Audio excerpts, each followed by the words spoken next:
Incredible. A test win overseas is always special. It's all the more special given the context of this series. After what happened at Headingley, India have bounced back. They've taken a 2-1 lead in this five-match series. They have one hand on the Pataudi Trophy. Just over 50 years since that historic win at the Oval in 1971, they've won there again. It's also only the second time that India won two tests in a series in England after 1986. India won both those series at the end of it, but there's still one test to be played. That'll be at Manchester in a few days' time. For now, it's all about celebrating this fine bowling attack under Virat Kohli. VVS Laxman and Stephen Harmison with me. Laxman, you picked the good tests to work for us, I must say. Whenever you show up, India seem to have their best possible fortune. How was this win?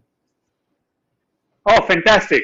Also, as you rightly mentioned, the context of the match, how it was after the Headingley loss, how India were bowled out in the first innings, and the way they came back, and I thought fantastic effort from the bowlers on a placid wicket, where the English bowlers who probably you'll get the best kind of, group to play together as far as the bowling department is concerned.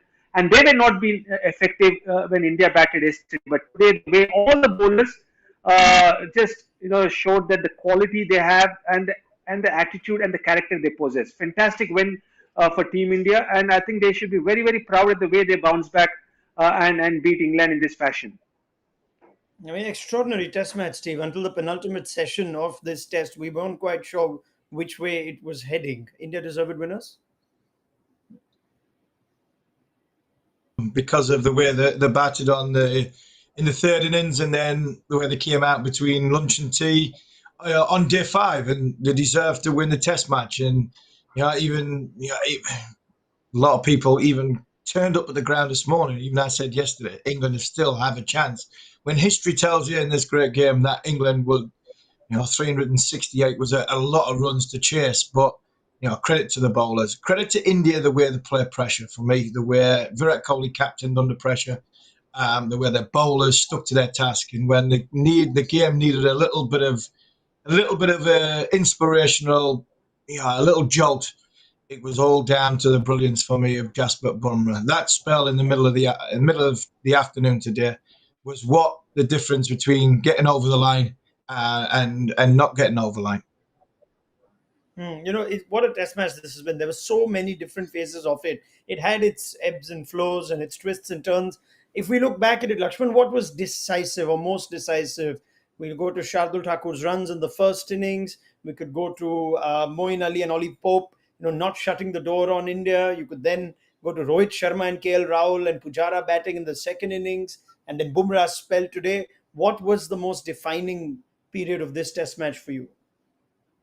I think when you win a test match in this fashion, Ronak, you can't just single out one defining moment, and that's the beauty of this series so far, and also in this test match.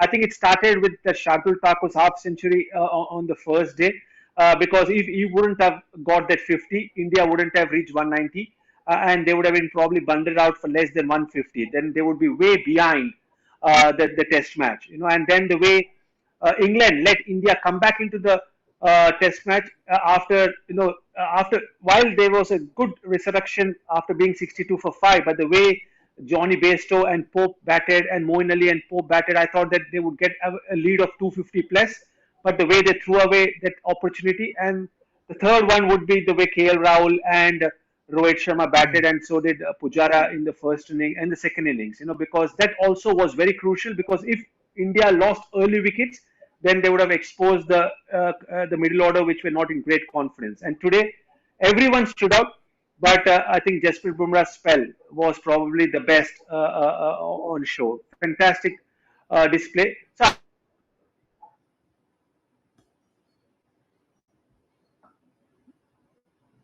right, just waiting everyone. to reconnect with VVS. Lakshman. Yeah, sorry, Lakshman. Yeah, I think we lost you for just a moment there. But yeah, I get what VVS is saying. It's unfair to perhaps pose the question of what was most defining, but perhaps we can rank, in terms of several periods of play that were defining. Steve, in the context of this test match, England had the advantage on more than one occasion, advantage that was forfeited. How would you look back at it? What are the first sort of thoughts that come to mind as to where the momentum of this game shifted? Fantastic game of Test match cricket that went into the last session, and I think every day had defining moments either in them or nearly every session had them in them. When Cheryl Thakur came out to bat first innings, you were expecting England to be win the toss, the bowl first, they would have bowled India out for 150. That wasn't the case. They got to 191. And then in the second innings, from an India point of view, I think they were let off the hook, if I'm brutally honest, because England possibly should have won, should have bowled them out for that 150. England then should have scored 75 more runs than they should have, given their wickets away nearer the end, possibly thinking because we've got such a good lead, i.e. we've got a 70-run lead, we can go crash, bang, wallop, and in the end, instead of getting 150 in front or 200 in front, they ended up just getting 100 in front. And then, like VVS said, the great partnership by Sharma and KL Rahul, for me, that was the pivotal change in this test match, because there and then, England 100-run lead, you're expecting to sort of knock India over, or have a good chance of knocking India over, especially with the frailties in some parts of India's batting unit. It didn't happen. And Thakur again just took the game away from England at the end of that innings. And Bumrah, I think he's the match winner for me in this, because as the game was getting closer and closer to the finale, and England were just going along nicely, 2.5 and over, 2.5 and over. He blew the game. He blew the game out the water for the England cricket team. So for me, the Bumrah one was the crucial one, but I think it was a great team effort. I think it was a great team effort by every single member of this side in Indian colours to win a test match overseas in England. And that, because when you look at it, who do you give man of the match to when you describe things all like that? Well, surely Shardul Thakur, but yeah, we'll have that chat in a bit. I'm sure it'll be awarded soon. Lakshman, after Lords, there was still some thought that there was almost a freak partnership or a period of play on the final day that turned the game towards India between Shami and Bumrah. And the greater achievement that day was the fact that India could take 10 English wickets in about 50, 60 overs. Do you feel this is the win that will give them greater satisfaction, though? The batters came to the party. There was more of an all-round contribution than there was at Lords? Oh, yeah, definitely. Again, just the context of the game. After getting beaten in such a comprehensive manner, it's never easy to pick yourself up. And that's exactly what the Indians did. And then after after losing the toss, batting first and being bowled out for such a below par performance, and to come back in this fashion and win the game again, it's a big plus. And then the way the bowlers bowled on a flat, placid wicket, the way they extracted bounce, the way they beat the English batsmen in the air, and how they were cleverly able to reverse swing the ball. So overall, I think it was a fantastic display, and this win will be much more sweeter and special than the one at Lords. Yeah, fair point. Let's talk about the bowling, though. 20 wickets on what was supposed to be the flattest surface. It certainly was the flattest surface in this series. And Steve, Lakshman, we spoke a lot about India's choice of bowlers, Virat Kohli's tactics and applications. So I guess it's all worth looking back at in hindsight. Steve, if we look at the kind of team India picked, Kohli said at the top that we think Jadeja will trouble left-handers at the rough. It seems to be a lot of things that went according to plan. While this panel has maintained there should have been room for an R. Ashwin and whatnot, how do those tactics and selection calls look at the end of this test for you? Well, they work because they've obviously got it right, because they've won the test match. I still think Ashwin would have been far much more of a threat than not playing. I think that when he's playing, he is a threat than a fourth seamer. But in the way you look at it, this game was blown up by 6 overs of brilliance from Jasprit Bumrah. The bowlers have stuck to their task. They've been asked time and time again by their captain to turn up, hit the ground running. There was what you possibly saying. I think I got misunderstood a little bit earlier when I said Thakur was, he was running in. He was a bit like me where I am now. He looked as though he had bowled for a long period over 5 days. He looked a tired man. But every time that Virat asked them to go to the well, they got a wicket, because they got a wicket with the first ball of a spell. And Musharraf did again. He struggled to get to the crease, get to wicket with his first spell. And that as a bowler just gives you confidence. It's a great all-round team effort from the bowlers. They stuck to their task well. And I don't think you can have the argument whether Ashwin should be playing or he shouldn't be, because I think he would be just as much of a threat than these bowlers are. Yeah. But full credit to the ones that have stood up. They were brilliant. They were absolutely brilliant on an absolute feather bed, and they found a way to do it. And the pressure situation that India find themselves constantly on day 5, I think, is why this team will always get better. They keep going, and they keep asking questions of the opposition. And sometimes on day 5, you're tired, you make mistakes. And when you play constantly under that sort of pressure and the microscope that Indian players do with IPLs and stuff like that, then all of a sudden you can break a team down. The great Australian side that both me and VVS played against, they broke you down by day 5. That's when their skill levels came out, and they won the game then. I think this Indian team is turning into that they break teams down, get them to a point of submission, and then because they are so used to bowling or batting under pressure, then their skill sets come out in the end. It's happened more than one occasion in 2021. That's a very interesting point that you make. Lakshman, if you'd like to carry on from that point about this team, whether it's as good as the team that Steve mentioned, or at least better certainly than its opposition, and also on the point of Virat Kohli, the captain, have his tactics, his selection calls proved a few of us wrong, or has he won in spite of those calls? No, I feel that the best thing about Indian cricket is whoever are given an opportunity, whichever player is given an opportunity, they have capitalized on it. If you see the win in Australia, there was no Virat Kohli, there was no Ravichandran Ashwin, there was no Shami, and it was a fresh-looking bowling lineup. But the youngsters came in and they won the Test series, beating Australia at Brisbane at the Gabba. So I think the best thing about the Indian cricket team at the moment, or Indian cricket at the moment, is the bench strength.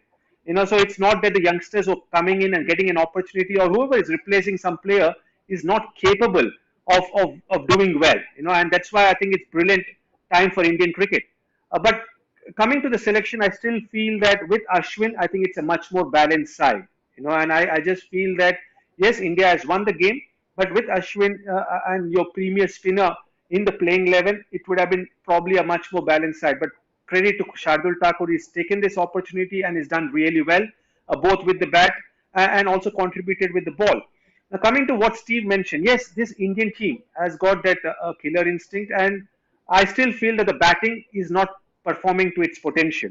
Now, imagine if the batting performs to its potential, how easily they could have won this match. And I just feel that if the batting also performs to its potential, then I think it would be a perfect scenario for Indian team. And that is something which I expect going into the last Test match, because it will be very tough for England to bounce back after this loss. Yeah, that's what we thought would happen after Headingley as well. But this series is a strange one. Yeah, Before we go, yes, Lakshman, yeah. please. No, I think, see, the reason I say that is there is only 3 days time from this Yes. Test match to the Old Trafford one.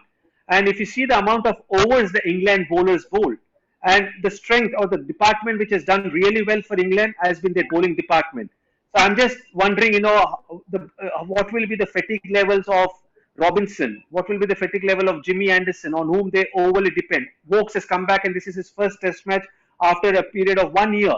So how will his body be ready and prepared for the last Test match? We saw Overton getting injured, when he got out. So I think there will be a lot of tough questions in front of the England selection committee, and that's why I feel that it will be tough for them to bounce back in this series. Yeah, it's a fair point. Let's get straight into the wrap for England in all of this. They came in with the momentum, you'd think, of Headingley into this Test match, Steve. And it looked all of a sudden in the first innings like a stronger English side, one with Ollie Pope getting runs and Joss Buttler out of form, finding himself out of it. And it suddenly seemed like Chris Woakes made this the strongest possible England side. Lakshman's pointed out what they struggle with now going into this next Test match. What do England take from this, and what do they need to decide on very quickly before Manchester? Who's and where Body's situation is from a bowling point of view. Does Joss Buttler come back into the side? Can England afford to bring Joss Buttler in to strengthen the batting and everybody move down one and only pick four bowlers? Well, if they do that, they need to bring in probably 3 new seamers, because Anderson looked as though he's ready for a game off. Robinson looks as though he's ready for a game off, and as VVS said, Wilkes is playing his first Test match for a while. I think Wood will definitely come back in.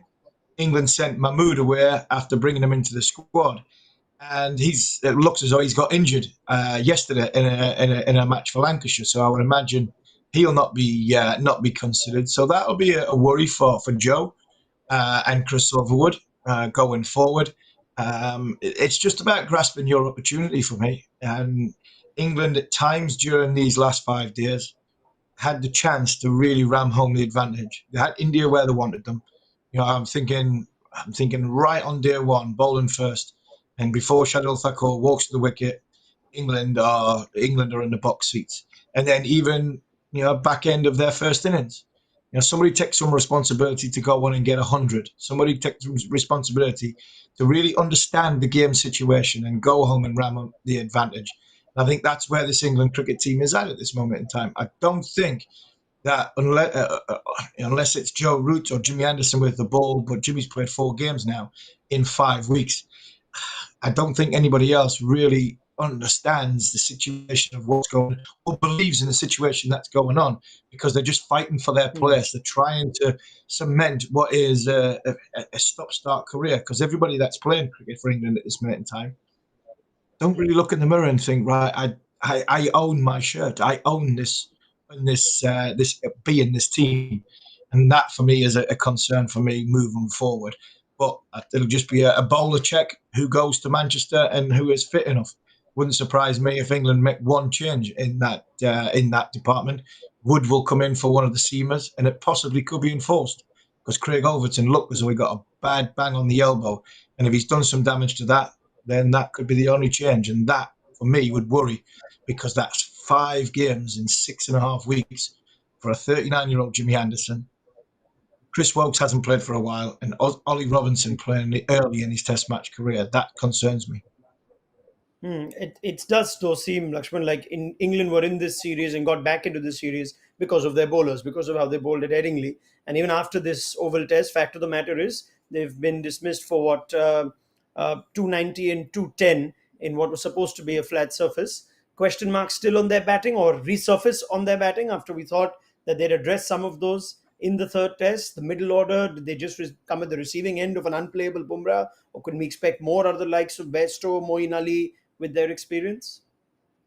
No, I think this looks a much more balanced batting lineup, and I think the confidence level is also quite high compared to when they started the series. As I mentioned, Burns looked good, Ahmed looked good, Joe Root is in tremendous form. I thought David Malan also batted well at Headingley. Johnny Bairstow is batting well. He's just about to convert that starts into a big score, take that responsibility. So also with Moeen Ali. I thought Pope is a great addition to this batting lineup.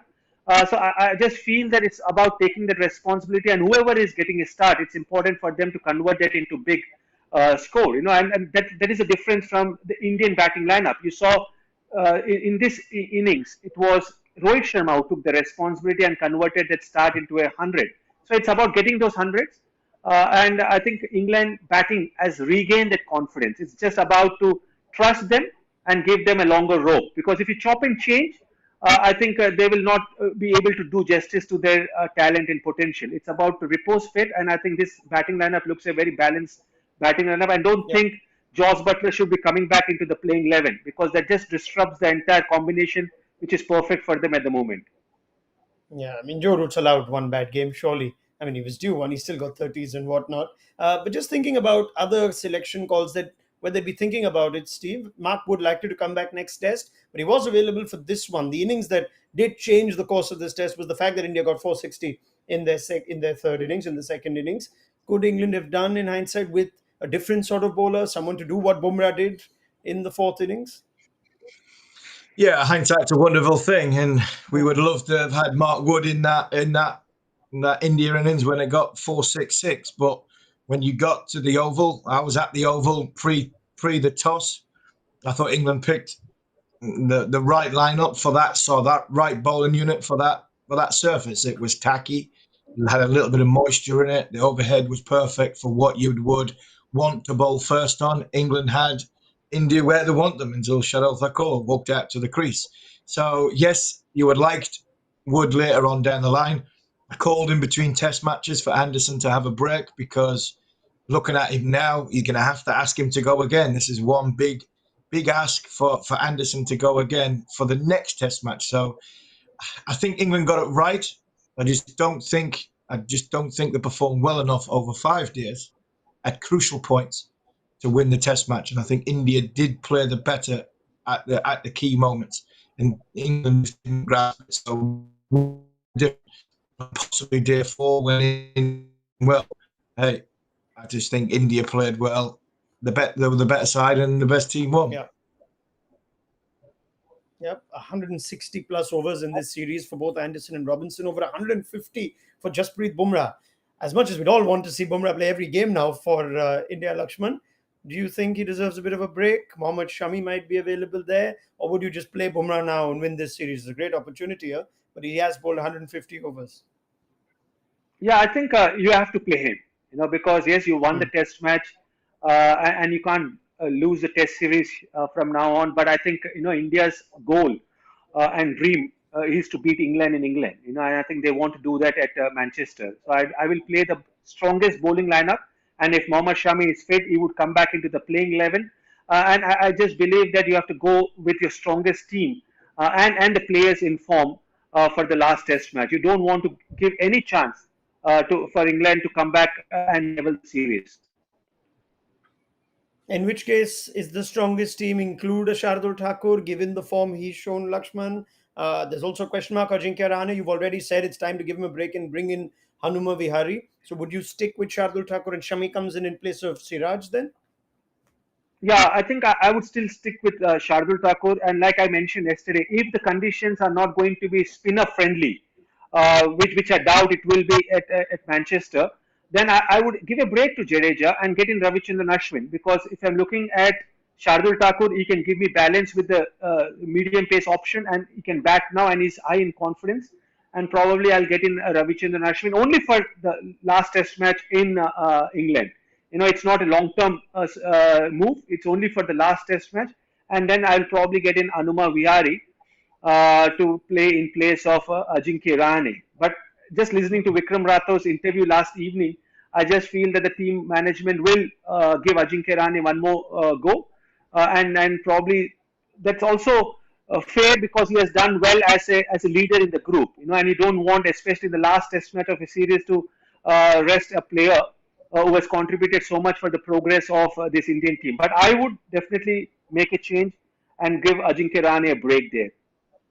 Yeah, we've discussed this before, Steve, but does the result sometimes, change your temptation to want to make a change? You just stick with the same then? Would you go with what Lakshman's saying, bring in Ashwin, and you can afford to leave Jadeja out because you'll get another batter? Rishabh Pant's got some runs. Shardul Thakur can bat 7. Would you go that way? Would you say, no, we've won with this team, we stick with this team? No, I must admit, I would make changes. Manchester, if the weather's it's not normally dry in Manchester. There's normally a lot of rain that goes in that department, but I think the weather forecast is okay. Normally, what you get at Manchester, you get a little bit more bounce, and it gets dry. When it's dry, it does break up, and it gets a bit of turn. I'd be tempted to. I think we talked about Anderson and Robinson. I looked at Umar Sharaf, who hasn't played a great deal of cricket, to ask him to go back to back. He looked as though he was a little bit slower getting to the crease. I'd be having a look at whether he can get me through 5 days. Two games in the space of 13 days. So I'd potentially look at Shami. If I was picking the side and looking at it, I'd be looking at Shami potentially for Umesh Yadav, and Siraj in the same, and potentially look at 3 seamers, 2 spinners. It will turn in Manchester. I've got no doubt it will turn in Manchester. Do you need 4 seamers? But Virat loves these 4 seamers, so it'll be interesting to see how they go. But I'd be tempted to look at Umesh Yadav coming out and Mohammad Shami in, asking Shardul Thakur to bat at number 7. I think that's a bit of an ask. Even though he's got 50 in both innings, it's a bit like It's a bit like what happened at Lords. A bit for me. Will it come off again and again and again? I'm not so sure. I think that's a big ask in English conditions. All right. Now, as we did expect, Rohit Sharma's man of the match, Steve, because it always goes to the batter. Always goes to the batsman, no doubt whatsoever. It's a batsman's game. We've been saying it forever that it's a batsman's game, us fast bowlers. But no, look, he changed the course of the game because he hung in there. He deserved the right to score. He earned the right to score runs, and he scored them. And fair play. I think that man of the match could have gone to the whole Indian cricket team because I don't think there was too many standout performances as a way of miles ahead of anybody else. I just thought it was a great collective performance by the Indian cricket team as a whole, and they should be proud moving forward. Yeah, before we do wind up, though, I'd probably like to spend a little more time on Virat Kohli, the captain, Lakshman, and whether you feel there is something unique or different about him in comparison to other Test captains, some that you've played with, some that you've seen, observed. You'd have thought 78 all out in Headingley might well have triggered some sort of reaction. He's also taken a call to leave someone like Ashwin out and stuck by it. He seems to be getting the results, right? It's in Australia. Well, we'll split up Australia with Rahane, and he seems to be getting the results here. There's something about Kohli, the captain, that you can try and explain on whether it's different, whether he's unique in his own way. He gets the results. I think all the good captains, even the captains I played under, one thing which was very similar is they back their instincts. I still go back to the 2002 Headingley win. On that surface, when overcast conditions, green top, Saurav won the toss and elected to bat first. And everyone thought that it was a terrible decision. And I think all the good captains back their instincts, and that's exactly what Virat Kohli is doing at the moment. He's backing his instincts, and I am always for it because ultimately you have to be accountable for the decisions you make, and that's why you're the captain of the team. It's not what the world is talking, what the world is thinking, but as long as you believe in what decisions you're taking, and that's fine, and that's the role of a captain. The second thing which I always admire as far as Virat Kohli is concerned is his intensity, because I felt when he started his game, when he started his career, that at some stage he will burn out because covering the matches for Star Sports, being on the ground, every ball you see his body language, you see the intensity, and it's next to impossible for someone to sustain that for a longer period of time. But for him to continue to play with the same intensity, show that positive, aggressive body language, is just so infectious, And I think that's something which is unique for Virat Kohli, because leading the Indian team is never easy, because there's so much of pressure, so much of responsibility on your shoulders. But not once I've seen Virat Kohli's intensity drop off, and that is something which is very, very unique as far as Virat is concerned. You think, in some ways, Steve, as a fast bowler, this set of fast bowlers almost breeds off that intensity? It seems like a team in Kohli's image where this sort of intensity, you spoke of killer instinct, seems like that killer instinct does tend to come from the sort of captain they have. Yeah, he demands. He's very demanding, and in demanding as a fast bowler, from a captain to a fast bowler, is can you hit your straps basically from ball one? Can you bowl a sustained period of time to put pressure on the opposition, so I can set a field and I can understand where the game's going and control the game as a captain. If you've got control of the game, and also being able to sort of talk to your bowlers in such a manner where your bowler believes in you, and I think that's what he seems to be very, very good at. But also, I just look at this India side, and VVS mentioned it, I think, at tea time, the bench strength of this side. And the reason why he's demanding is because he's basically saying, if you don't do your job, somebody just as good can come in and take your place. So he pushes and he challenges his bowlers and he challenges his team. And I think that, for me, is what makes him good. I actually was worried about Virat Kohli this morning.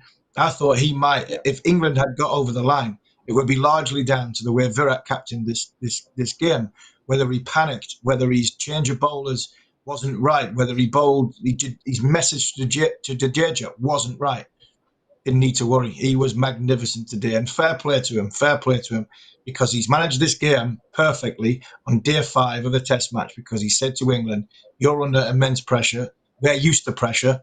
Can you handle it? England buckled. Well, he's on the cusp of history himself. To win overseas tours in Australia and England under your captaincy is a rare feat. He could join Ajit Wadekar, Kapil Dev, and Rahul Dravid as captains that have won in England. That'll be known in Manchester. That's all the time we've got. Steve Harmison, thank you. We will see you in Manchester. VVS Lakshman, we must thank you. It's been such a pleasure that we've had your time and your thoughts, and this is where you will leave us. We can't take the luck that you bring for India, but we'll get Maninder Singh back next test, Steve, so you guys have a better chance. Lakshman, I hope you've enjoyed yourself. Thank you so much. Yeah, thanks a lot. Thanks for having me. Really enjoyed myself. See you, Steve. Yes, Pleasure. absolutely. Cheers, And good BBS. luck. It's been an absolute And pleasure. yes, it has. And good luck to you, Lakshman, and good luck to the Sunrisers as you start prepping for their pending half of the IPL. That's some feat now to turn from where they are in the points table a bit higher, but you have our best wishes. Thank you so much, Lakshman. Thanks a lot. And Thank you very much. thank you, Steve Harmison. See you in Manchester. That's a wrap of our coverage on ESPN Cricket for Match Day. What's been a wonderful test match. If you felt we didn't discuss Jasprit Bumrah enough, we spent 20 minutes just admiring him and appreciating the marvel that we witnessed in that middle session in on at the Oval on the fifth day. That'll be on the site soon. So catch Lakshman and Harmison's thoughts there, and we will be back as we build up to the fifth test at Old Trafford in a few days' time. India are 2-1 in the series. They have one hand on the Pataudi Trophy.